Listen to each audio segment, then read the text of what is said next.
নমস্কাৰ, মই মুকছিদুল হক। আজি তোমালোকৰ মাজত আলোচনা কৰিম মেট্ৰিক পৰীক্ষাত গ্ৰেছ মাৰ্ক দিব নে নাই। যিসকল ছাত্ৰ ছাত্ৰীৰ এক্সাম বেয়া হৈছে, English, Assamese, social science, general science, তোমালোকে ভাবি আছা গ্ৰেছ মাৰ্ক দিব নে নাই।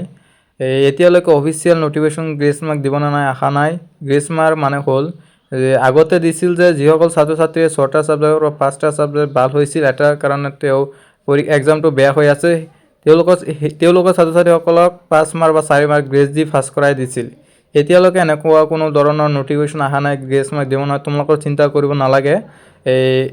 যিসকলে ছাত্ৰ ছাত্ৰী ভালকৈ এক্সাম দিছে, এটা বা দুটা বেয়া হৈছে, তোমালোকক চিন্তা কৰিব নালাগে। তোমালোকৰ গ্ৰেছ মাৰ্ক দিয়া হ'ব। তোমালোকে ভালকৈ এক্সাম দিছা নাই, তোমালোকে নিজেই বুজিছা।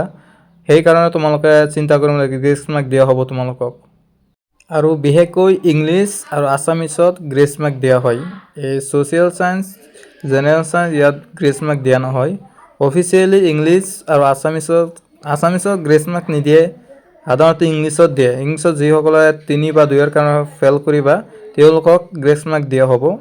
এতিয়ালৈকে অফিচিয়েল নটিফিকেশ্যন অহা নাই। তো অফিচিয়েল নটিফিকেশ্যন আহিলে তোমালোকৰ ভিডিঅ'ৰ জৰিয়তে জনাই দিম যে গ্ৰেছ মাৰ্ক দিব নে নাই। তোমালোকে চিন্তা কৰিব নালাগে।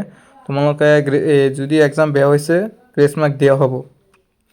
যদি মোৰ ভিডিঅ'টো ভাল লাগে, তোমালোকে লাইক, শ্বেয়াৰ, কমেণ্ট আৰু ছাবস্ক্ৰাইব কৰি দিবা। এনেকুৱা হেল্পফুল ভিডিঅ' পাবলৈ হ'লে মোৰ ভিডিঅ'টো ছাবস্ক্ৰাইব কৰি দিবা। ধন্যবাদ।